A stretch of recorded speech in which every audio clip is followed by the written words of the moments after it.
बिस्मिल्लाहिर्रहमानिर्रहीम। इस वक्त मैं अमीरुल मोमिनीन अली इब्न अबी तालिब सल्लल्लाहु वसल्लम अलैहि के जलीलुल क़द्र सहाबी हज़रत ज़ैद इब्न सुहान के रोज़े पर मौजूद हूँ। ज़ैद इब्न सुहान वो हैं कि जो जंग जमल में मौला अली के साथ शरीक हुए और आपने इस जंग में जाम शहादत नोश फरमाया। बहुत से फ़ज़ाइल और मरातिब आपसे वाबस्ता हैं।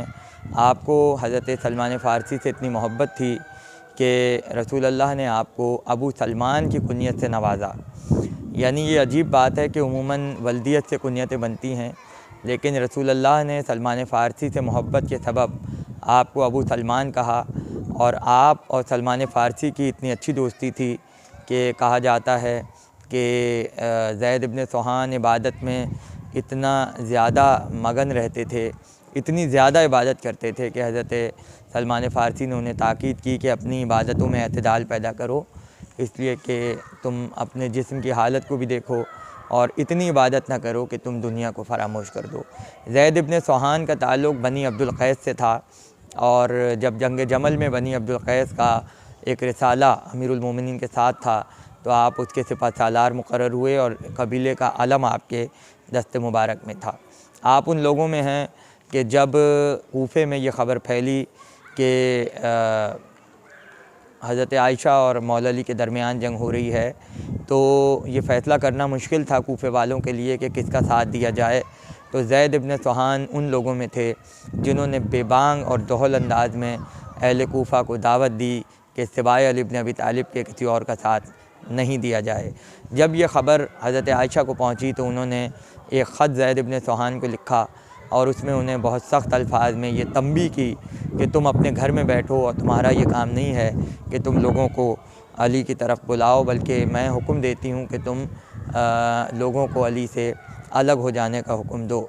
ज़ैद इब्न सुहान ने इस बात की बिल्कुल परवाह नहीं की कि उम्मुल मोमिनीन क्या कह रही हैं, बल्कि आपने ये देखा कि अमीरुल मोमिनीन क्या कह रहे हैं और उसके बाद आप अपने लश्कर को लेके मौला अली के लश्कर के साथ बसरा में मुल्हिक हुए और वहीं आपको लश्कर की सालारी दी गई, यहाँ तक कि आपने जंग जमल में जाम शहादत नोश फरमाया।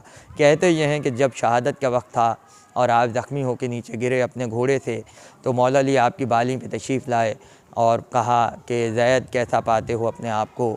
तो ज़ैद इब्न सुहान ने अमीरुल मोमिनीन की तरफ देखा और देख कर कहा कि सबसे पहले ये बताइए कि मैं हक़ पर हूँ या नहीं हूँ। तो मौला कायनात ने कहा कि ज़ैद बेशक तुम हक़ पर हो। उसके बाद उन्होंने अपनी अंगुश्त शहादत को बुलंद किया और कहा कि मैं गवाही देता हूँ कि गदीर में पैगंबर ने कहा था मन कुन्तु मौला फ़हाज़ा अली मौला। लिहाजा हम ऐसी हस्ती के रोज़े पर इस वक्त हाज़िर हुए हैं। ये जंग जमल के मैदान में इनका रोज़ा वाक़ है, जहाँ इनकी शहादत हुई वहीं पर इनका रोज़ा है। और अजीब इत्तेफ़ाक ये है कि कूफे में मस्जिद सहला के सामने आपका मकान था और उस मकान को मस्जिद में तब्दील कर दिया गया, जिसे आज मस्जिद ज़ैद इब्न सुहान कहा जाता है। और उस मस्जिद के अपने मखसूस आमाल हैं और फ़जीलतें ज़िक्र हुई हैं। इत्तेफ़ाक ये है कि जैसा नक्शा और डिज़ाइन और जो कलर ज़ैद इब्न सुहान की मस्जिद में इस्तेमाल हुए हैं, बिल्कुल वही अंदाज़ उनके रोज़े में रखा गया है। आइए ज़ियारत करते हैं इस अज़ीमुश्शान शख्सियत की जिसने आखिरी दम तक अमीरुल मोमिनीन की विलायत का इक़रार किया और उस पर अपनी जान क़ुरबान कर दी। इनके रोज़े में सूरह वाक़िया, सूरह यासीन, सूरह फ़ज्र और वो आयात जो शहदा की फ़जीलत से ताल्लुक़ रखती हैं और आले मोहम्मद की मदह में नाजिल हुई हैं, वो आयतें हज़रत ज़ैद के रोज़े पर लिखी हुई हैं। और ज़ैद इब्न सुहान का शुमार अपने वक्त के बड़े क़ारियों में होता था, बड़े आबिदों में होता था, बड़े ज़ाहिदों में होता था।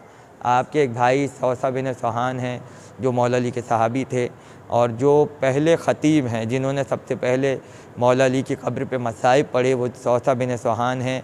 इन्हें मौला ने बहरीन का गवर्नर बनाया था और बहरीन में ही सौसा की वफ़ात हुई और आज वहीं पर सौसा का रोज़ा बहरीन में मौजूद है। एक भाई बहरीन में है, दूसरा भाई बसरा में है।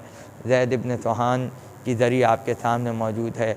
जिस तरह से मस्जिद सहला में दोनों भाइयों के घर साथ थे, उसी तरह से आज मस्जिद ज़ैद इब्न सुहान और मस्जिद सौसा बिन सुहान भी एक साथ बनी हुई हैं।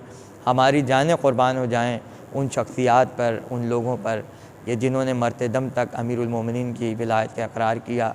और यकीनन ऐसी ही शख्सियात हमारे लिए ज़िंदगी में एक नमूना हैं। बहुत शुक्रिया।